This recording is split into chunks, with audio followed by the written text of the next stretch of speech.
ನೋಡಿ ಒಬ್ರು ಪೊಲೀಸ್ ಪೇದೆ ಇಲ್ಲಿ ಮುಚ್ತಾ ಇದಾರೆ. ನಾಚಿಕೆ ಆಗ್ಬೇಕು ರಾಜಕಾರಣಿಗಳಿಗೆ. ಇದು ಆಕ್ಚುಲಿ ಬಂದ್ಬಿಟ್ಟು ಜಾಲಹಳ್ಳಿ ಕ್ರಾಸ್ ಇಂದ ಮಹಾಲಕ್ಷ್ಮಿ ಲೇಔಟ್ಗೆ ಸಂಪರ್ಕ ಮಾಡೋ ಮೇನ್ ಹೆದ್ದಾರಿ. ಸರಿಸುಮಾರು 4 ವರ್ಷಗಳಿಂದ ಈ ರಸ್ತೆ ರಿಪೇರಿ ಆಗಿರ್ತಕ್ಕಂಥದ್ದು. ಕನಿಷ್ಠ ಪಕ್ಷ ಒಂದು 4 ಬಾಂಡ್ಲಿ ಯಾರು ಮಣ್ಣೆ ಹಾಕ್ಲಿಲ್ಲ.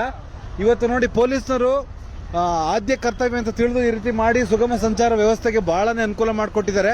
ದಯಮಾಡಿ ಈ ವಿಡಿಯೋ ಯಾರೆಲ್ಲ ನೋಡ್ತಾ ಇದ್ದೀರಾ ಇದನ್ನು ಶೇರ್ ಮಾಡಿ. ಇಲ್ಲಿನ ನಾಲಾಯಕ ಯಾರು ಸಂಬಂಧಪಟ್ಟ ಅಧಿಕಾರಿಗಳಾಗ್ಲಿ ಅಥವಾ ಶಾಸಕರಿಗಾಗ್ಲಿ ಚಾಟಿಲಿ ಒಡೆದಂಗಿರ್ಬೇಕು. ಅವ್ರ ಯೋಗ್ಯತೆ ಮಾಡೋಕ್ಕಾಗ್ಲಿಲ್ಲ. ನಮ್ಮ ಟ್ಯಾಕ್ಸ್ ಹಣವನ್ನು ತಿಂದು ತೇಗಿ ಎಷ್ಟೊಂದು ಜನ ಬಿದ್ದು ಕೈಕಾಲು ಮುರಿದು ಎಷ್ಟೊಂದು ವೆಹಿಕಲ್ಗಳೆಲ್ಲ ಆಕ್ಸಿಡೆಂಟ್ ಆಯ್ತು. ಇವರು ನೋಡಿ ಇಲ್ಲಿ ಬಂದು ಮಾಡ್ತಾ ಇರೋದು ನನಗಂತೂ ಬಹಳನೇ ಇಷ್ಟ ಆಯ್ತು. ಇಂಥ ಒಂದು ಕೆಲಸಗಳು ಹೆಚ್ಚೆಚ್ಚಾಗಲಿ ಸಮಾಜದಲ್ಲಿ. ದಯವಿಟ್ಟು ಯಾರೆಲ್ಲ ವಿಡಿಯೋ ನೋಡ್ತಾ ಇದ್ದೀರಾ ಶೇರ್ ಮಾಡಿ. ಈ ರಸ್ತೆನಲ್ಲಿ ಯಾರೆಲ್ಲ ಓಡಾಡಿ ಕೈಕಾಲು ಮುರ್ಕೊಂಡಿದ್ದೀರಾ ನೀವೊಂದು ಕಮೆಂಟ್ ಹಾಕಿ ನಿಮ್ಗೆ ಏನೆಲ್ಲ ಇಲ್ಲಿ ಅನಾಹುತಗಳಾಗಿತ್ತು ಅಂತ.